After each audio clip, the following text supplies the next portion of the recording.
तो पहला ही क्वेश्चन है, अगर आपको वीडियो अच्छा लगे तो लाइक और सब्सक्राइब कर लेना, ठीक है। पहला ही क्वेश्चन है कि ली कमीशन की स्थापना कब की गई थी? तो जो ली कमीशन है उसकी स्थापना 1923 में की गई थी। ऑप्शन नंबर सी आपका राइट आंसर हो जाएगा। अगला क्वेश्चन है कि बिहार के किस जिले का क्षेत्रफल सबसे अधिक है? तो बिहार का जो सबसे बड़ा जिला है तो वो है पश्चिमी चंपारण। ऑप्शन नंबर बी यानी कि पश्चिमी चंपारण जो कि बिहार का सबसे बड़ा जिला है, ठीक है। क्वेश्चन नंबर तीसरा है, बड़ागा जनजाति। बड़ागा जनजाति किस राज्य से संबंधित है? तो ये आपने पढ़ा होगा, तमिलनाडु, ठीक है। बड़ागा जनजाति कहाँ पे पाई जाती है? तमिलनाडु में। कई बार ये क्वेश्चन पूछा गया है बड़ागा जनजाति, तो ये तमिलनाडु में स्थित है। सिंपल क्वेश्चन है, चौथा क्वेश्चन है, हिमालय कुल कितनी समांतर श्रेणियों में विभक्त है? तो ऑप्शन है आपके 2, 3, 4, 5। राइट आंसर हो जाएगा ऑप्शन नंबर बी 3, यानी कि हिमालय कुल 3 समानांतर श्रेणियों में विभक्त है। हमारा क्वेश्चन है अगला, उपन्यास दुर्गेश नंदिनी की लेखक कौन है? तो ये उपन्यास है दुर्गेश नंदिनी, तो उसकी लेखक है बंकिम चंद्र चटर्जी। कौन है? बंकिम चंद्र चटर्जी दुर्गेश नंदिनी के लेखक हैं। जो कि उपन्यास है, जैसे क्वेश्चन पूछा गया था कि दुर्गेश नंदिनी क्या है, कहानी, उपन्यास, नाटक, ठीक है। तो आंसर क्या होगा? उपन्यास। छठवां क्वेश्चन है, प्रेस की स्वतंत्रता यानी कि आपने पत्रकारिता जो होती है, न्यूज चैनल वगैरह जो बोलने का अधिकार होता है, तो प्रेस की स्वतंत्रता किस अनुच्छेद से संबंधित है? अनुच्छेद 19 का ए, सॉरी अनुच्छेद 19 का फर्स्ट का, ओके। क्वेश्चन नंबर 7वां है, जायकवाड़ी परियोजना किस नदी पर स्थित है? तो जो जायकवाड़ी परियोजना है तो ये है गोदावरी नदी पर। मोस्ट इंपोर्टेंट क्वेश्चन है, कहाँ पे है ये? गोदावरी नदी पर।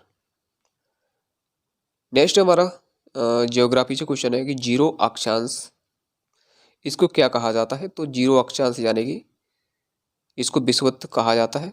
ऊपर कर्क है और नीचे मकर, ठीक है। तो ये जीरो अक्षांश पर होता है, तो ये है विषुवत रेखा। 9वां क्वेश्चन है, स्वप्नवास व दत्ता की लेखक कौन है? काफी डिफिकल्ट नाम है, तो इसकी लेखक है भास जी, ठीक है। स्वप्नवास वासव दत्ता के लेखक कौन है? भास। ऑप्शन नंबर सी आपका सही हो जाएगा। अगर आपको क्वेश्चन अच्छे लग रहे हैं तो लाइक बनता है एक तो, चलिए कोई बात नहीं है। पहला 10वां क्वेश्चन है कि सिलेट किसका रूपांतरण है? तो सिलेट जो कि है सेल का रूपांतरण, ओके। सेल और सिलेट क्या है? ये चट्टान है, ठीक है, रूपांतरित चट्टान है। और 11वां क्वेश्चन है, भारत में प्रथम डाकघर किस वर्ष स्थापित किया गया था? तो ये किया गया था 1727 में। 1727 में इसकी स्थापना सबसे पहले की गई थी। 12वां क्वेश्चन है, हुंड्रू जलप्रपात किस नदी पर अवस्थित है? तो ये है स्वर्णरेखा नदी पर। हुंड्रू जलप्रपात किस नदी पर है? स्वर्णरेखा नदी पर। 13वां क्वेश्चन है, मोटर कार का आविष्कार किसने किया था? तो जो कार का आविष्कार किया था किसने किया था? कार्ल बेंज ने। शुक्र है उस इंसान को जिसने गाड़ियों का आविष्कार किया था, मोटर कार का, ठीक है। हमारा 14वां क्वेश्चन है कि 14वां, राष्ट्रीय रासायनिक प्रयोगशाला काफी इंपोर्टेंट है, आरआरबी में पूछा गया था, कई बार पूछा गया था। तो रासायनिक प्रयोगशाला जो को पूना में है, पुणे महाराष्ट्र, ओके। 15वां क्वेश्चन है, मानचित्र में नदी को किस रंग से दिखाया जाता है? तो जाहिर सी बात है, अगर आपके दीवार पे मैप है, नहीं है तो खरीद लीजिए, उसमें नीला रंग से इसको प्रदर्शित किया जाता है, तो नीला आंसर आपका सही हो जाएगा। यानी कि नदी को किस रंग से दिखाया जाता है? नीले रंग से। हमारा 16वां क्वेश्चन है कि गायकवाड़ कहाँ का शासक था?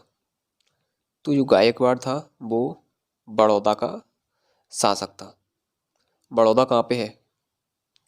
बताइए बड़ौदा कहाँ पे है, किस राज्य में है? तो ये गुजरात में है, ओके। हमारा 17वां क्वेश्चन है कि रुपया का सिक्का भारत में पहली बार किसके शासनकाल में ढाला गया था? तो ये ढाला गया था शेरशाह सूरी के। ओके, शेरशाह सूरी के शासनकाल में ढाला गया था रुपये का सिक्का। 18वां क्वेश्चन है कि मरकरी का संकेत क्या है? तो मरकरी का जो शॉर्ट संकेत होता है तो क्या है? Hg। तो आंसर क्या होगा? ऑप्शन नंबर ए आपका सही आंसर हो जाएगा, Hg। हमारा 19वां क्वेश्चन है लोकसभा किस प्रकार का सदन है? तो लोकसभा होता है निम्न सदन, और जो राज्यसभा होता है वो उच्च सदन होता है। इसको भी याद रखना है, राज्यसभा उच्च सदन होता है। 20वां क्वेश्चन है श्यानता का SI मात्रक क्या है? तो आंसर हो जाएगा पॉइज, जो कि श्यानता का SI मात्रक होता है। नेक्स्ट क्वेश्चन है अद्वैत दर्शन के प्रतिपादक कौन थे? तो अद्वैत दर्शन के जो प्रतिपादक थे उनका नाम है शंकराचार्य, यानी कि ऑप्शन डी आपका राइट आंसर हो जाएगा। अगला क्वेश्चन है हमारा वनस्पति विज्ञान का जनक किसे कहा जाता है? तो वनस्पति विज्ञान का जनक कहा जाता है थियोफ्रेस्टस को, यानी कि ऑप्शन नंबर ए आपका राइट आंसर हो जाएगा। तो आपके अभी तक कितने क्वेश्चन सही हुए? ठीक है, देखते रहिए आप। 23वां क्वेश्चन है कि विद्युत चुम्बक बनाया जाता है। तो ये विद्युत चुम्बक होता है तो किससे बनाया जाता है? नर्म लोहे से। ऑप्शन नंबर ए यानी कि नर्म लोहे के। 24वां क्वेश्चन देखते हैं बीरबल का वास्तविक नाम क्या था? तो अकबर का नवरत्नों में जो शामिल थे बीरबल, तो उनका नाम था महेश दास। ऑप्शन नंबर सी महेश दास बीरबल का वास्तविक नाम था। 25वां क्वेश्चन है किडनी स्टोन, जो किडनी में फतरी हो जाती है, जो अपन बोलचाल की भाषा में कहते हैं कि किडनी में फतरी पड़ना, तो उसको इंग्लिश में किडनी स्टोन कहा जाता है। तो ये कैल्शियम फॉस्फेट की बनी होती है। तो ये थे हमारे आज के 25 क्वेश्चन। उम्मीद है आपको इनमें से 18 क्वेश्चन तो आपने कर लिए होंगे, लेकिन अगर आपके 15 क्वेश्चन भी सही हो रहे हैं तो घबराने की बात नहीं है, अच्छा स्कोर है ये भी। लेकिन आप थोड़ी मेहनत और कीजिए ताकि आपकी 18 और उससे भी ज़्यादा क्वेश्चन सही हो सके। Okay, take care, all the best.